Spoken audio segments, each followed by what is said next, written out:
Everyone, I hope you all are doing well. So आज हम पढ़ने जा रहे हैं principle of inheritance and variation chapter, जो कि बहुत टफ लगता है से बच्चों को एनसीईआरटी में पढ़ने से, जबकि मैंने इन नोट्स में उसको बहुत ही इजी वे में एक यहाँ पे रिप्रेजेंट किया हुआ है।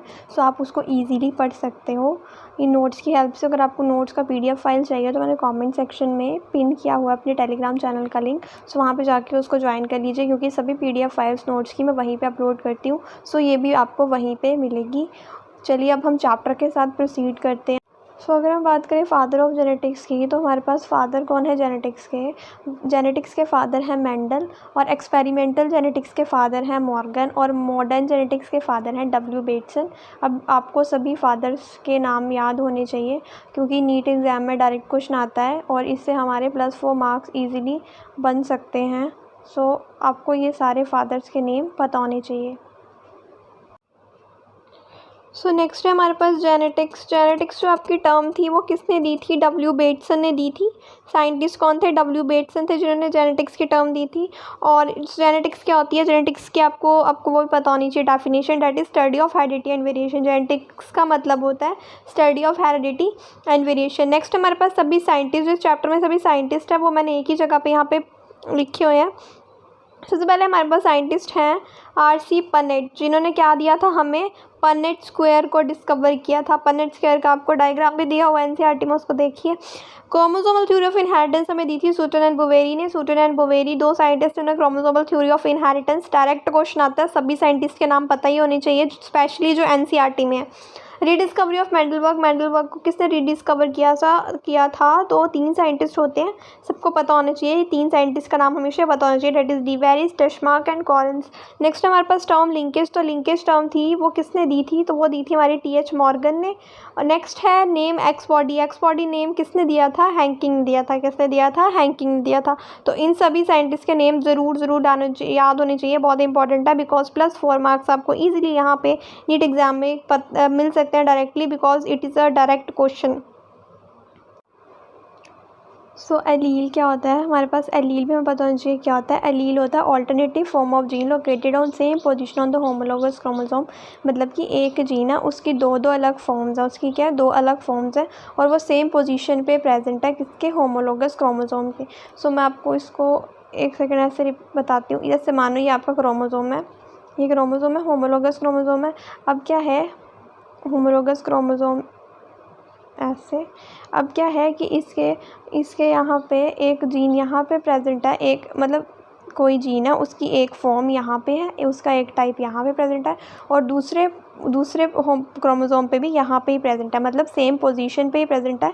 और होमोलोगस क्रोमोसोम पे मतलब इधर, अगर इधर प्रेजेंट है तो दूसरे क्रोमोसोम पे भी इधर ही प्रेजेंट होगी, तो इसको बोलते हैं हम एलील।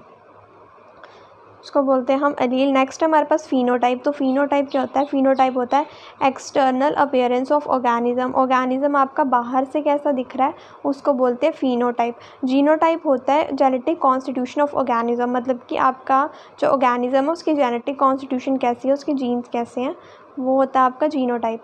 ये तो हमें इन दोनों के नेम से ही पता लग जाता है कि एक्सटर्नल कौन और जीनोटाइप मतलब जेनेटिक कॉन्स्टिट्यूशन वाला। नेक्स्ट है हमारे पास कि हेरिडिटी क्या होता है और आपका वेरिएशन क्या होता है। सो हेरिडिटी होती है ट्रांसमिशन ऑफ कैरेक्टर्स। हेरिडिटी होती है हमारे पास transmission of characters across generation.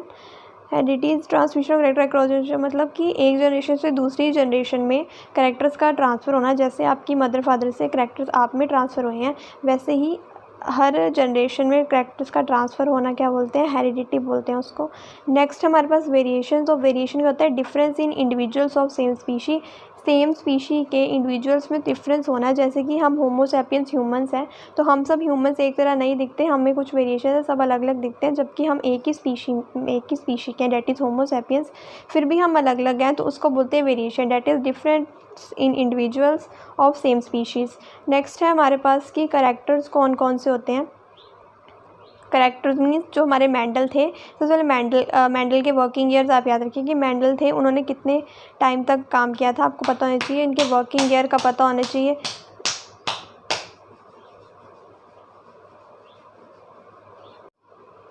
सो आपको ये पता होना चाहिए कि मेंडल के वर्किंग ईयर्स क्या थे। मेंडल थे ना साइंटिस्ट जिन्होंने हमें law of dominance, law of segregation वगैरह दिए थे। सो वो मेंडल ने कितने साल तक काम किया वो आपको पता होना चाहिए। डेट इज़ 1856 से 1863 तक उन्होंने काम किया था। ये PYQ क्वेश्चन है और ये नीट में अक्सर आता रहता है। सो इससे ईजीली आपके +4 मार्क्स इंक्रीज़ हो सकते हैं क्योंकि ये डायरेक्ट क्वेश्चन है, ईज़िली आपके +4 हो जाएंगे। सो आपको ये वाली चीज़ याद होनी चाहिए। नेक्स्ट अगर हम बात करें कि उन्होंने पी प्लांट जो कि पाइसम स्टेवियम उन्होंने स्टडी की थी, तो उन्होंने कौन कौन से करैक्टर्स को लिया था। सबसे पहले उन्होंने लिया था स्टेम हाइट देखी थी उन्होंने, जो आपकी पी प्लांट उसकी स्टेम की हाइट देखी थी, फ्लावर का कलर देखा, फ्लावर की पोजीशन देखी थी, पॉड की शेप देखी थी, पॉड का कलर देखा था, सीड की शेप देखी थी और सीड का कलर देखा था। बस आपको इतना ऐसे याद कर लीजिए कि शेप और कलर उन्होंने सबका देखा उन्होंने शेप और कलर। तो फ्लावर की हम शेप नहीं देख सकते, इसलिए उन्होंने फ्लावर की क्या देखी, पोजीशन देखी, और फ्लावर का कलर तो देखा ही था। बस आपको याद करना है कि स्टेम की हाइट देखी थी उन्होंने। बाकी सबका क्या देखा था, शेप कलर और फ्लावर की पोजीशन देखी थी और स्टेम की हाइट देखी थी।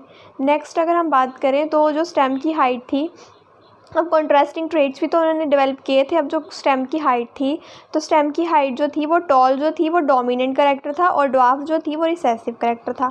सो जो डोमिनेंट थी, जो टॉल था आपका वो डोमिनेंट कैरेक्टर था और जो ड्वार्फ था आपका वो रिसेसिव कैरेक्टर था। सो जो टॉल है आपका, जो आपका टॉल है यहाँ पे, टॉल का मतलब कि आपके डोमिनेंट कैरेक्टर हैं। जो मैंने इस साइड आपकी लेफ्ट हैंड साइड लिखे हुए हैं, ये सारे आपके कौन से कैरेक्टर्स हैं, ये आपके डोमिनेंट कैरेक्टर्स हैं।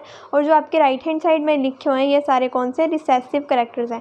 मतलब कि आपकी जो स्टेम की हाइट है उसमें डोमिनेंट कैरेक्टर कौन है, टॉल, और उसमें रिसेसिव कैरेक्टर कौन है, ड्वार्फ। नेक्स्ट है हमारे पास कि आपके फ्लावर का कलर। तो आपके फ्लावर का कलर है वो डोमिनेंट कौन सा है आपका, वायलेट कलर क्या है, डोमिनेंट है, और वाइट कलर क्या है आपका, रिसेसिव वाला है। एक्सियल पोजीशन आपके फ्लावर की डोमिनेंट है और टर्मिनल पोजीशन आपके फ्लावर की क्या है, रिसेसिव है। इनफ्लैटेंड जो है, इनफ्लैटेंड आपकी पॉड की शेप क्या है, डोमिनेंट है, और कंस्ट्रिक्टेड आपकी क्या है, रिसेसिव है। वैसे ग्रीन कलर, आपके पॉड का कलर ग्रीन क्या है, डोमिनेंट है, येलो क्या रिसेसिव है, और सीड की शेप आपकी राउंड क्या है, डोमिनेंट है, और रिंकल्ड क्या है, रिसेसिव है। सो ऐसे आप इसको याद रखो। सो नेक्स्ट जो आपको आपके माइंड में होना चाहिए वो है कि ये जो 7 ट्रेड्स की मैंने यहाँ पे ये जो 7 ट्रेड्स की बात की, सो ये कहाँ पे प्रेजेंट थे। ये आपके 7 ट्रेड्स जो प्रेजेंट थे, 7 traits are located on 4 chromosome. ये 4 क्रोमोसोम्स पे आपके 7 ट्रेड्स क्या थे, प्रेजेंट थे। नेक्स्ट है हमारे पास reasons for Mendel success.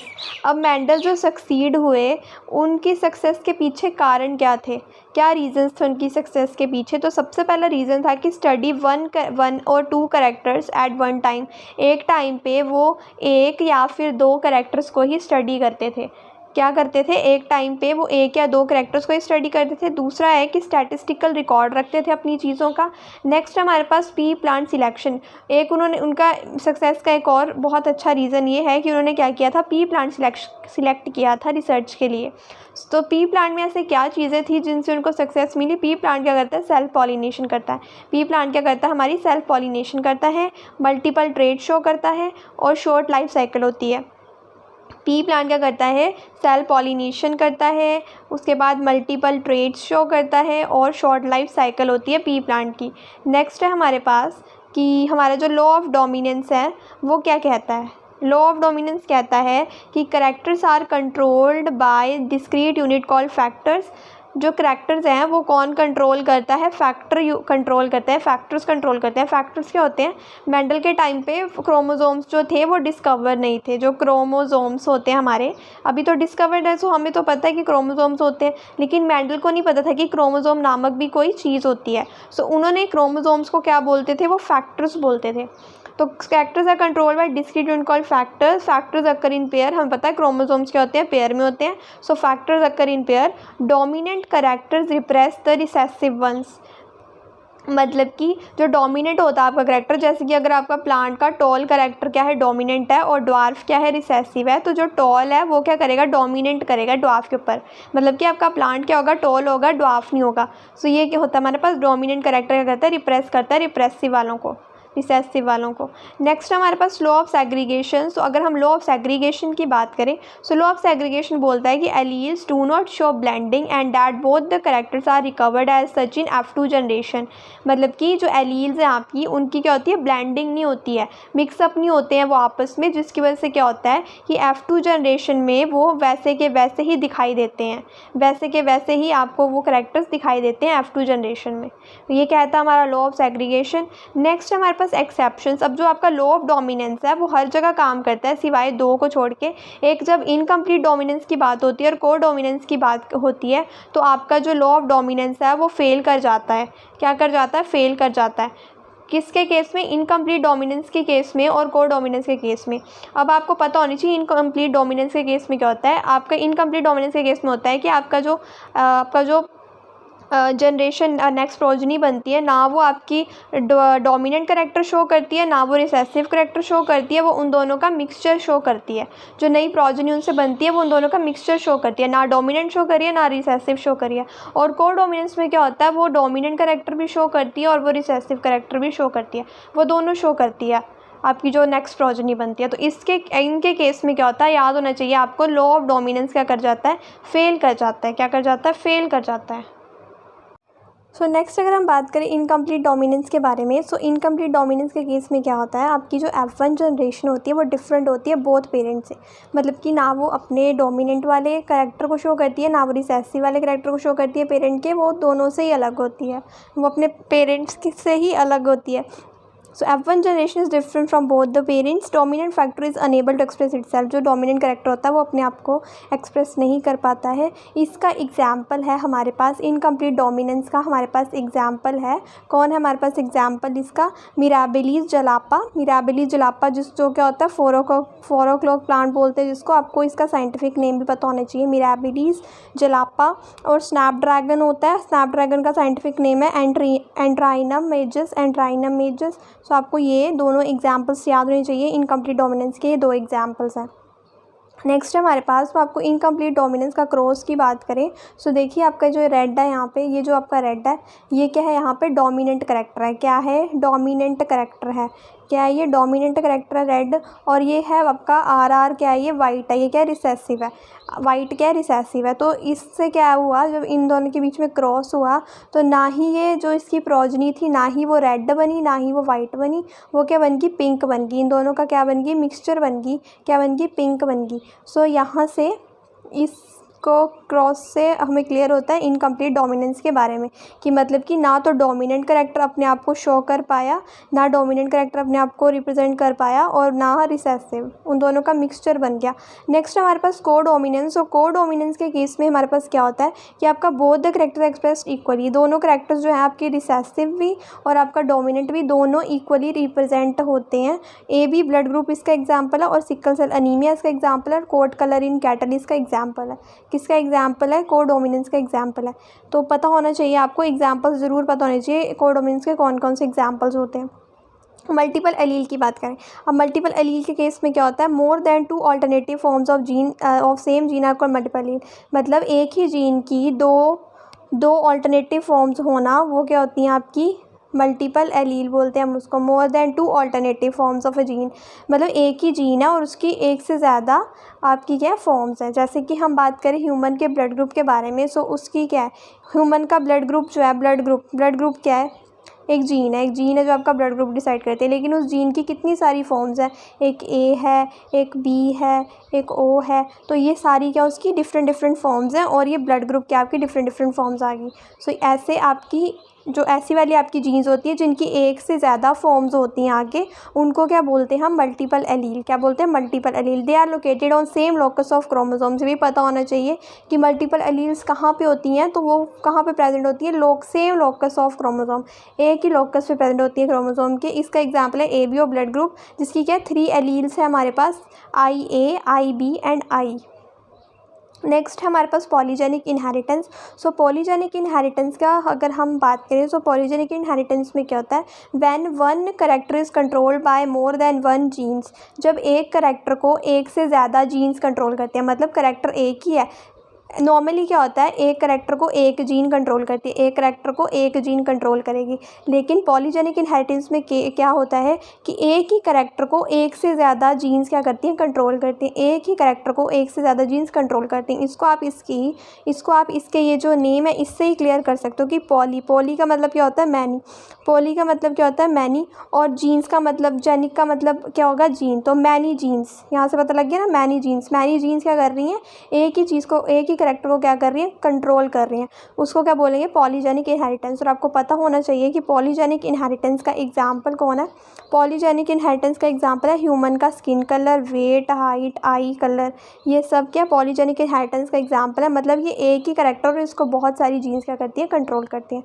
Next है हमारे पास प्लियोट्रॉपिक जीन। सो प्लियोट्रॉपिक जीन क्या होता है, प्लियोट्रॉपिक जीन की बात करें तो gene which control more than one characters. Example, pleiotropic gene की बात करें तो gene which control more than one character, जो एक ही करैक्टर को, जो जीन एक करैक्टर से ज़्यादा करैक्टर्स को कंट्रोल करे उसको क्या बोलेंगे, प्लियोट्रॉपिक जीन। क्या बोलेंगे, प्लियोट्रॉपिक जीन। मतलब जीन एक ही है लेकिन वो बहुत सारे करैक्टर्स को क्या कर रही है, कंट्रोल कर रही है। एक ही जीन बहुत सारे करैक्टर्स को कंट्रोल कर रही है। और ऊपर पॉलीजेनिक इनहेरिटेंस में क्या था कि आपका जो एक करैक्टर है उसको बहुत सारी जीन्स कंट्रोल कर रही हैं, एक करैक्टर को बहुत सारी जीन्स कंट्रोल कर रही हैं और बहुत सारी जीन्स एक ही करैक्टर को कंट्रोल कर रही हैं। लेकिन इसके केस में क्या है, इसमें क्या है, आपकी एक ही क्या है, जीन है। एक आपकी जीन है जो कि बहुत सारे करैक्टर्स को कंट्रोल कर रही है। एक जीन बहुत सारे करैक्टर्स को कंट्रोल कर रही है, उसको क्या बोलेंगे, प्लियोट्रॉपिक जीन। प्लियोट्रॉपिक जीन का भी आपको एग्जाम्पल पता होना चाहिए, डेट इज़ फिनाइलकीटोन्यूरिया और सिकल सेल एनीमिया। ये दो एग्जाम्पल्स किसके, प्लियोट्रॉपिक जीन के दो एग्जाम्पल्स हैं हमारे पास। नेक्स्ट अगर हम बात करें, नेक्स्ट है हमारे पास, ये भी आपको पता होना चाहिए, ये वाली जो इन्फॉर्मेशन है ये एनसीईआरटी में नहीं है, तब भी मैंने यहाँ पे लिखी हुई है, मेंशन की हुई है, आपको पता होनी चाहिए कि Balbiani rings present on polytene chromosome site of RNA protein synthesis. Polytene जो क्रोमोसोम्स होते हैं उनके ऊपर क्या होती है, बल्बानी रिंग्स होती हैं। बल्बानी रिंग्स किनके ऊपर होती है, पॉलीटीन क्रोमोसोम्स के ऊपर होती है, जो कि site of RNA protein synthesis. मतलब बल्बानी रिंग्स के ऊपर क्या होती है, आरएनए और प्रोटीन की सिंथेसिस होती है और एक किसके ऊपर प्रेजेंट होती है, पॉलीटीन क्रोमोसोम्स के ऊपर। ये आपको पता होना चाहिए। नेक्स्ट अगर हम अब प्रोसीड करते हैं आगे हमारे पास कि सेक्स डिटर्मिनेशन। सेक्स डिटर्मिनेशन में क्या होता है, सेक्स डिटर्मिनेशन में क्या होता है, हमें पता है ह्यूमंस का जो केस है वो तो हम 9-10 से ही पढ़ते आ रहे हैं। 9-10 से हमने पढ़ा हुआ है कि जो XX है वो क्या बनाता है, फीमेल, और XX क्रोमोसोम क्या होता है, फीमेल, और XY किसका होता है, मेल का।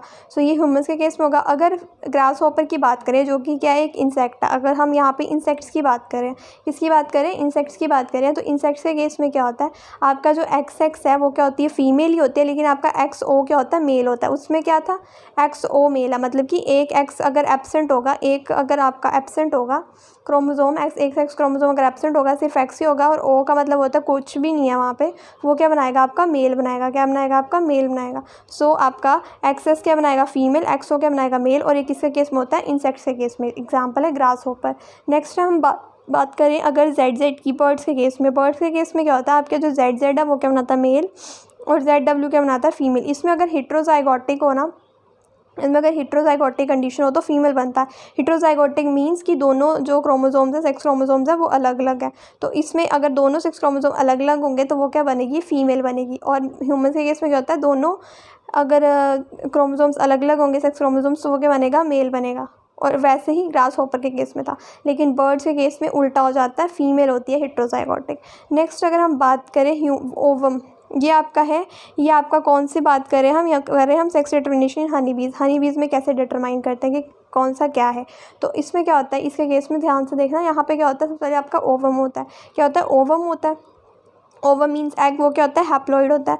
अब दूसरा जो मेल गैमीट है, ये क्या फीमेल गैमीट है, इसके साथ मेल गैमीट आगे क्या करेगा, फर्टिलाइजेशन होगी। फर्टिलाइजेशन के बाद क्या बनेगा, आपका फीमेल टू एन, फीमेल बनेगी, मतलब कि जाइगोट बनेगा। फर्टिलाइजेशन जब हो जाती है तो उसके बाद क्या बनता है, फीमेल बनता है। अगर आपके हनीबी की एग की क्या हो जाती है, हनीबी की एग की क्या हो जाती है, आपकी फर्टिलाइजेशन हो जाती है, तो उससे क्या बनता है, फिर आगे फीमेल बनती है। उससे क्या बनती है, आगे फीमेल बनती है। तो उससे हमारी क्या बन जाएगी, आगे फीमेल बन जाएगी। फिर अगर आपकी फीमेल जो बनी है फर्टिलाइजेशन के बाद, अगर वो फीड करती है, मतलब अगर वो खाती, किसको खाती है, बी ब्रेड को खाती है। अगर वो बी ब्रेड को खाती है ना, एक बार फिर से मैं आपको बताती हूँ, अगर वो आपकी फ़ीमेल बनी है, हनी बी बनी है एग से फर्टिलाइजेशन के बाद, अगर वो आपकी फ़ीड करती है, अगर वो आपकी फ़ीड करेगी बी ब्रेड के ऊपर, सो वो क्या बन जाएगी, वर्कर। अगर वो फ़ीड करेगी नॉर्मल बी ब्रेड के ऊपर, अगर वो नॉर्मल बी ब्रेड खाएगी तो वो वर्कर बनेगी। और वर्कर याद रखना कि उसकी प्लॉइडी क्या होती है, डिप्लॉयड होता है। वो क्या होता है, डिप्लॉयड होता है। 2n उसकी प्लॉइडी होती है। सो अगर वो फीड करेगी बी ब्रेड के ऊपर तो वर्कर बनेगी, जो कि क्या होता है, स्टीराइल होता है, जो कि क्या होता है, स्टीराइल होता है हमारा वर्कर। नेक्स्ट अगर हम बात करें उसी हनी बी की, अगर वो फीड करेगी आपकी किसके ऊपर, रॉयल जेली के ऊपर, अगर वो आपकी फीड करेगी किसके ऊपर, रॉयल जेली के ऊपर, सो रॉयल जेली के ऊपर वो फीड करेगी तो वो क्या बन जाएगी, क्वीन बन जाएगी। अब नेम से पता लग रहा है ना, रॉयल, सो जो रॉयल जेली खाएगी वो क्या बनेगी, क्वीन बन जाएगी। और क्वीन भी हमारी क्या होती है, डिप्लॉयड होती है, लेकिन क्वीन हमारी क्या होती है, फर्टाइल होती है, वो आगे प्रोजेनी प्रोड्यूस कर सकती है। जबकि जो वर्कर बी होती है वो आगे प्रोजेनी प्रोड्यूस नहीं कर सकती, जो क्वीन क्या होती है, फर्टाइल होती है। सो यहाँ से आपको फीमेल का तो क्लियर हो गया होगा। अब इसमें मेल्स कैसे बनते हैं, अगर आपका जो ओवम है, जो आपका फीमेल है, फीमेल गैमीट है, उसकी फर्टिलाइजेशन ही ना हो, फर्टिलाइजेशन डू नॉट अक्कर, फिर क्या हो जाती है उसकी पार्थिनोजेनेसिस। पार्थिनोजेनेसिस होने के बाद क्या बन जाता है, वो ड्रोन बन जाता है। वो एग ड्रोन को, मेल को ही हम क्या बोलते हैं, हनीबीज के केस में ड्रोन बोलते हैं। सो वो ड्रोन बन जाता है जिसकी प्लॉइडी क्या होती है, अब वो पार्थिनोजेनेसिस से बना तो वो डिप्लॉयड तो होगा ही नहीं, तो उसकी प्लॉइडी क्या होती है, हैप्लॉइड होता है, वो एन नहीं होती है। नेक्स्ट अगर हम बात करें तो जो आपका ये मेल है, ये क्या है, हैप्लॉइड है, फिर ये आगे क्या प्रोड्यूस करता है, मेल गैमीट्स प्रोड्यूस करता है। मेल है तो मेल फिर आगे मेल गैमीट्स ही प्रोड्यूस करेगा। फिर ये मेल गैमीट्स यहाँ पे जाके करते हैं फर्टिलाइजेशन। अगर फर्टिलाइजेशन होगी तो फीमेल बनेगी, नहीं हुई तो पार्थिनोजेनेसिस से ड्रोन बन जाएगा। सो यहाँ से आपको ये क्लियर हो गया होगा। नेक्स्ट अगर हम बात करें लिंकेज की, तो अब लिंकेज क्या होता है, लिंकेज आपको सबसे पहले पता होना चाहिए कि लिंकेज को डिस्कवर किसने किया था। So linkage were discovered by Morgan in Drosophila. किस में डिस्कवर किया था, ड्रोजोफिला में डिस्कवर किया था। ड्रोजोफिला में लिंकेज को डिस्कवर किया था मॉर्गन ने, TH मॉर्गन ने। It is physical association of genes on chromosome. Genes जो है वो क्रोमोसोम पे कैसे लोकेटेड है, जैसे कि आपका ये क्रोमोसोम है, मान लो ये आपका क्रोमोसोम है। सो इस पे जो जीन्स हैं वो किस तरह से लोकेटेड है, जीन्स मान लो ये जीन्स हैं तो किस तरह से लोकेटेड है, कहाँ की क्या पोजीशन है इनकी, उसको क्या बोलते हैं हम, लिंकेज बोलते हैं। उसको क्या बोलते हैं हम, लिंकेज बोलते हैं। तो नेक्स्ट आपको डेफिनेशन ज़रूर पता होनी चाहिए लिंकेज होता ही है। तो क्रोमोसोमल थ्योरी मैंने आपको स्टार्टिंग में बता दिया था, किसने दी थी, मॉर्गन ने दी थी क्रोमोसोमल थ्योरी। नेक्स्ट हम बात करते हैं अब इंडिपेंडेंट असॉर्टमेंट की। इंडिपेंडेंट असॉर्टमेंट क्या होता है, लिंकेज क्या होता है। सो इंडिपेंडेंट असॉर्टमेंट, अगर आपका मान लो ये चीज़ है, इससे आपके क्या बने, गैमीट्स बने, ए बी बी में क्या बने, गैमीट्स बने। सो वो कैसे बनेंगे, इंडिपेंडेंट असॉर्टमेंट के केस में क्या होगा, 4 टाइप के गैमीट बनेंगे। क्या बनेंगे, 4 टाइप के गैमीट बनेंगे आपके इंडिपेंडेंट असॉर्टमेंट के केस में। एक बनेगा एक बनेगा ए, बी और बी। सो 4 टाइप के हमारे पास यहाँ पे गैमीट्स बन जाएंगे। अगर हम लिंकेज की बात करें तो लिंकेज के केस में क्या होगा, अगर इसमें लिंकेज प्रेजेंट है तो 2 ही गैमीट बनेंगे, ए बी और ए बी। मतलब ये इसके साथ लिंक्ड है, ये जो आपका, एक मिनट, ये जो आपका है ये वाली चीज़, ये ए जो है वो इस बी के साथ लिंक्ड है और ये वाला बी, ये जो है वो इस बी के साथ लिंक्ड है। तो लिंक्ड है मतलब वो अलग नहीं हो सकते। सो वहाँ पे 2 ही बनेंगे, लिंकेज प्रेजेंट हो गया। अगर इंडिपेंडेंट असॉर्टमेंट होगी तो 4 टाइप के बनेंगे गैमीट्स। नेक्स्ट हमारे पास लिंकेज, तो आपको ये भी फॉर्मूला पता होनी चाहिए। लिंकेज होता है वो हमारा क्या होता है, रेसिप्रोकल, मतलब कि इन्वर्सली प्रोपोर्शनल होता है किसके, डिस्टेंस बिटवीन जीन्स के। डिस्टेंस जितना ज़्यादा होगा जीन्स में उतनी कम क्या होगी, लिंकेज होगी। डिस्टेंस जितना ज़्यादा होगा उतनी कम क्या होगी, लिंकेज होगी। और क्रॉसिंग ओवर जितनी ज़्यादा होगी उतनी कम क्या होगी, लिंकेज होगी। इन्वर्सली प्रोपोर्शनल है ना, अगर क्रॉसिंग ओवर कम होगी तो लिंकेज उतनी ज़्यादा प्रेजेंट है। अगर आपका डिस्टेंस कम होगा जीन्स में तो उतनी ज़्यादा क्या होगी, लिंकेज होगी। इन्वर्सली प्रोपोर्शनल है, ये आपको पता होना चाहिए। ये जो मैंने बॉक्स यहाँ पे ड्रॉ किया है ये आपको पूरा पता होना चाहिए कि इन्वर्सली प्रोपोर्शनल होती है लिंकेज इनके। नेक्स्ट अगर हम बात करें नंबर ऑफ़ लिंकेज ग्रुप्स की, तो लिंकेज ग्रुप्स नंबर कैसे पता करते हैं। अगर आपसे पूछ दिया जाए क्वेश्चन में कि बताओ कितने इसमें लिंकेज ग्रुप हैं, तो आप कैसे पता करोगे, बस n निकाल लेना, हैप्लॉइड नंबर ऑफ़ क्रोमोसोम्स निकाल लेने। जितने उसके हैप्लॉइड नंबर ऑफ़ क्रोमोसोम्स होंगे वही उसका क्या होगा, लिंकेज ग्रुप होगा। जैसे p है उसकी प्लॉइडी क्या होती है 2n, that is equal to 14। So n कितना हो गया, 7 हो गया, तो इसमें लिंकेज ग्रुप कितने, 7 है। तो ऐसे आप क्या निकाल सकते हो, लिंकेज ग्रुप निकाल सकते हो। अब हम एग्जाम्पल देख लेते हैं एक्स लिंकेज की। एक्स लिंकेज को क्या बोलते हैं, सेक्स लिंकेज भी बोलते हैं, एक्स लिंकेज को सेक्स लिंकेज भी बोलते हैं। तो ये पता होना चाहिए। तो इनके एग्जाम्पल्स आपको ज़रूर याद होने चाहिए, that is haemophilia, colour blindness, I colour in Drosophila. Haemophilia, colour blindness, I colour in Drosophila, ये सब एग्जाम्पल्स किसके हैं? एक्स लिंकेज के हैं ये सारे एग्जाम्पल्स। हीमोफीलिया, कलर ब्लाइंडनेस, आई कलर इन ड्रोसोफिला। नेक्स्ट है हमारे पास, अब मैंने यहाँ पे ये सभी फॉर्मूलाज लिखे हुए हैं। अगर आप क्वेश्चन नीट में होता है, क्वेश्चन पूछ जाता है बताओ कितने फिनोटाइप बनेंगे, कितने जीनोटाइप बनेंगे, कितने गेमीट्स बनेंगे, तो वो पता कैसे हम लगाएं, तो उनके क्या होते हैं? फॉर्मूलाज होते हैं। तो ये आपको ये सारे फॉर्मूला याद होने चाहिए।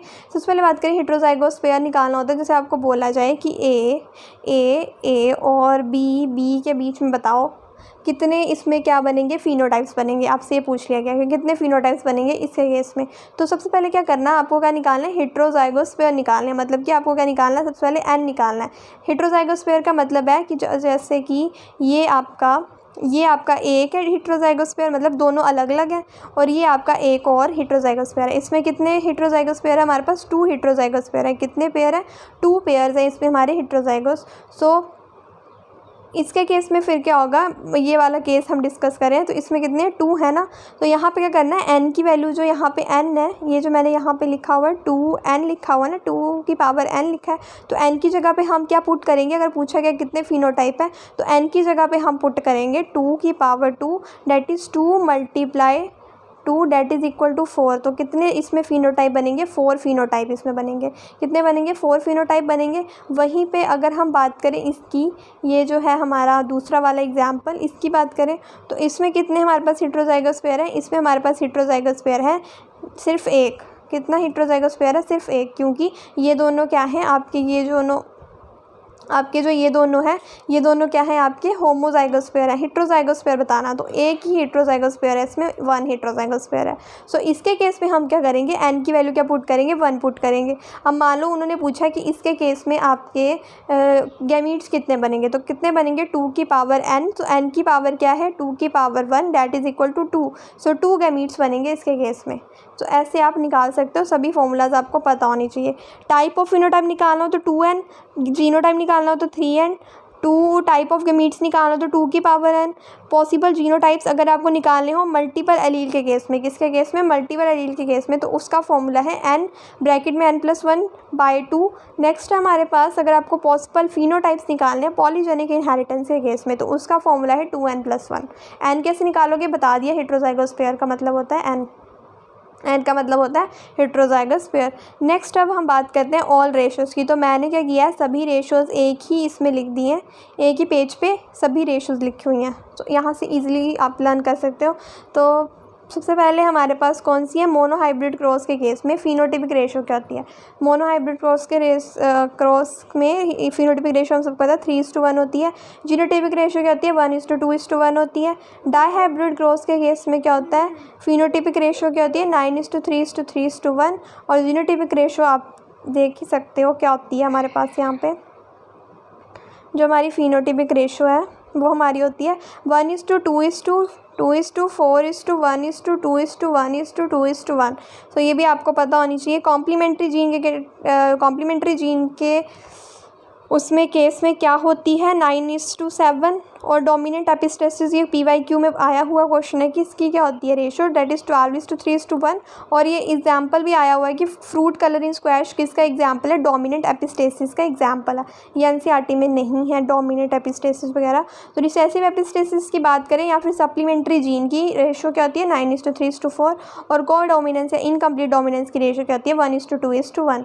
सो ऐसे आपको ये सारी रेशोज़ पता होनी चाहिए। एक और रेशो है that is polygenic inheritance. Polygenic inheritance की रेशो क्या होती है? 1:4:6:4:1। ये भी पता होनी चाहिए। ये भी PYQ है। क्या है ये? PYQ क्वेश्चन है, तो ये आपको पता होना चाहिए। नेक्स्ट है अब हमारे पास म्यूटेशन। सो म्यूटेशन जो होती है हमारे पास 2 टाइप की म्यूटेशंस आती हैं, that is point mutation and frame shift mutation. Point mutation के केस में क्या होता है? Due to change in single base pair. जो चेंज होता है वो सिर्फ एक बेस पेयर में चेंज होता है, जिसका एग्जांपल हमारे पास सिकल सेल अनीमिया। सिकल सेल अनीमिया किसका एग्जांपल है? पॉइंट म्यूटेशन का एग्जांपल है, पता होना चाहिए। फ्रेम शिफ्ट म्यूटेशन की बात करें तो फ्रेम शिफ्ट म्यूटेशन का मतलब होता है deletion and insertion of base pairs of DNA। Base pair का डिलीट हो जाना या इंसर्ट हो जाना क्या होता है? Frame shift mutation. और किसी एक सिंगल बेस पेयर का, किसी एक सिंगल बेस पेयर का डिलीट होना या फिर उसका चेंज होना या इंसर्शन होना, उसको बोलते हैं पॉइंट म्यूटेशन। और इसके एग्जांपल पता होने चाहिए। तो फ्रेम शिफ्ट म्यूटेशन का एज सच कोई एग्जांपल एनसीईआरटी में लिखा नहीं हुआ है, इसलिए यहाँ पे भी नहीं लिखा हुआ। नेक्स्ट हमारे पास पेडिग्री एनालिसिस। पेडिग्री एनालिसिस बहुत ही ईजी है।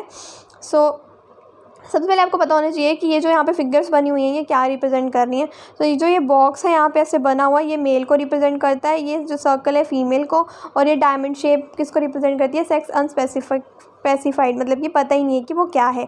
तो अगर आपका जो ये बॉक्स है वो शेडी करके दिया हो, या फीमेल आपको शेडी, या फिर आपको सर्कल शेडी करके दिया हो, या फिर आपको ये वाला जो डायमंड शेप है ये शेडी करके दिया हो, तो इसका मतलब होता है अफेक्टेड है वो पर्सन। वो क्या है, अफेक्टेड। अगर आपको बॉक्स शेडी करके दिया हुआ है स्क्वायर, इसका मतलब है कि जो मेल है वो क्या है, अफेक्टेड। अगर ये आपको शेडी करके दिया है, इसका मतलब है कि जो आपकी फीमेल है वो क्या है, अफेक्टेड है।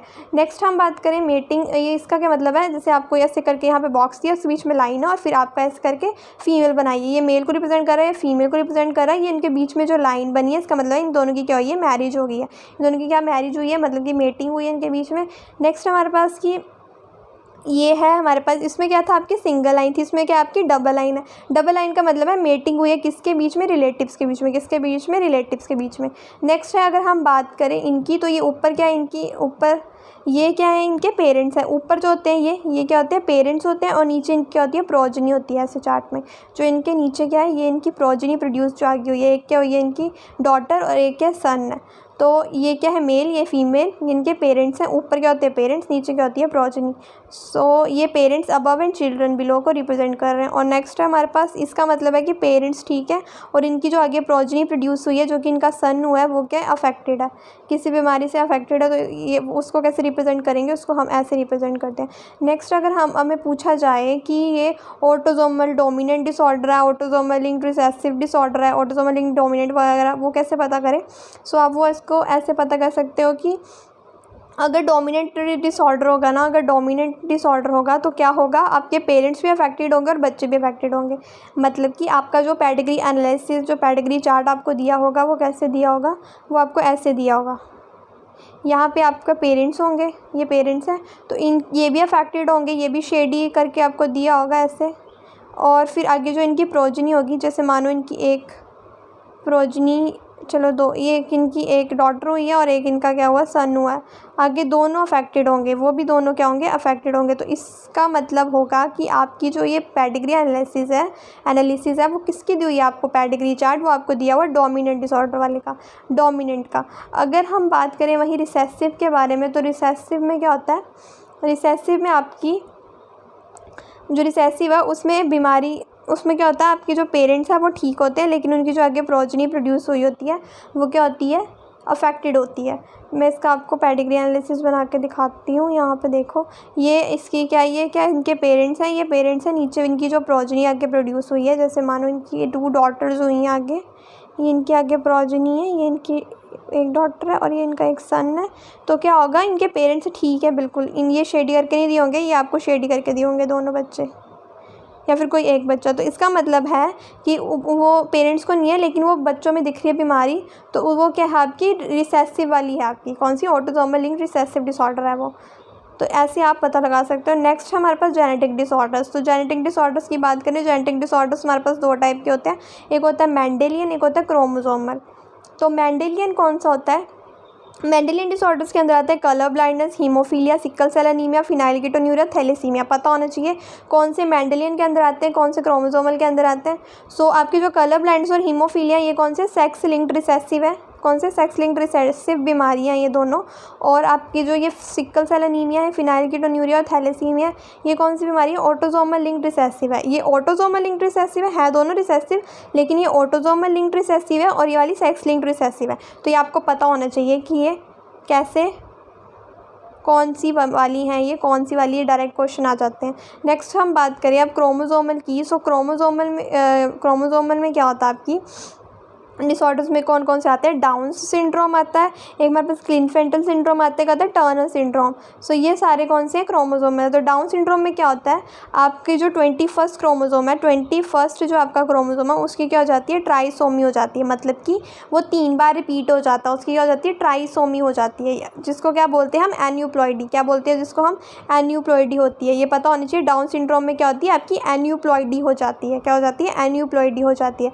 जैसे कि आपकी 44, नॉर्मली इंडिविजुअल्स में क्या होता है, 44 प्लस XY होता है या फिर XX होता है। क्या होता है, 44 प्लस XY अगर मेल है और XX अगर फीमेल है। तो 44 ऑटोसोम्स होते हैं ना हमारे, ये दोनों तो सेक्स क्रोमोसोम्स हैं, XX या XY।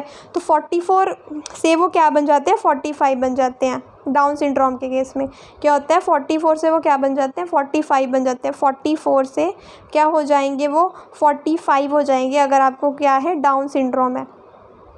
तो ये बन जाता है उनका karyotype, that is 45 plus XX अगर वो फीमेल है, और अगर वो मेल है तो उसके केस में क्या होगा आपकी, अगर वो मेल है तो उसके केस में क्या हो जाएगा, प्लस नहीं या फिर XY या फिर XY। सो ये होता है हमारा किसके केस में, डाउन सिंड्रोम के केस में। ये पता होनी चाहिए आपको, ये वाली चीज़ जो है, ये वाली चीज़ आपको पता होनी चाहिए। नेक्स्ट है हमारे पास क्लिनफेल्टर सिंड्रोम। सो क्लिनफेल्टर सिंड्रोम में क्या होता है, आपका जो मेल है, जो आपका क्लिनफेल्टर सिंड्रोम है ना, ये मेल्स में ही होता है। किस में होता है, मेल्स में ही होता है ये जो आपका क्लिनफेल्टर। सो ये मेल्स के केस में होता है क्लिनफेल्टर सिंड्रोम। सो इसमें क्या होता है, आपकी XY क्या होता है, नॉर्मल मेल क्या होता है, XY क्रोमोसोम्स होते हैं ना उसमें। लेकिन अगर आपका जो मेल है उसमें अगर उसको अगर क्लिनफेल्टर सिंड्रोम है तो उसमें एक एक्स्ट्रा X आ जाता है, XXY हो जाता है, वो उसमें एक एक्स्ट्रा X ऐड हो जाता है, जिसकी वजह से उसको क्या बोलते हैं, क्लिनफेल्टर सिंड्रोम हो गया। नेक्स्ट बात करें हम टर्नर सिंड्रोम की। सो जो टर्नर सिंड्रोम होता है वो किस में हो जाता है, वो फीमेल्स में होता है। टर्नर सिंड्रोम हमारा किस में होता है, फीमेल्स के केस में ही होता है, सिर्फ फीमेल्स के केस में टर्नर सिंड्रोम होता है।